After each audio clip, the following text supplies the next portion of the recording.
नमस्कार। आसतु बनैबा कसी ओउ। प्रथमे ओउ को छोट छोट पीस रे काटिकी धोई दियंतु। तापर कढ़ाई रे पानी देकी गोटे चामच लुण गोटे चामच हल्दी गुंड देकी भल भाव में सिझा को छाड़ दियंतु। तापर ओउ को बाहर करिकी से कस पानी के बाहर कर दियंतु। एबे कढ़ाई रे तेल दे दियंतु। सोरिष रसुण पेस्ट को पकेकी सिझिथिबा ओउ को पकेकी भल भाव में गोले दियंतु। गोले साला पर सेतरे गोटे चामच लंका गुंड अल्प लुण अल्प हल्दी पकेकी भल भाव में गोले दियंतु।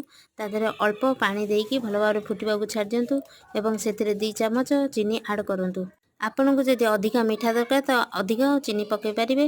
मसलाटी भल भाव में फुटी गला पर एक बाउल को बाहर कर दियंतु।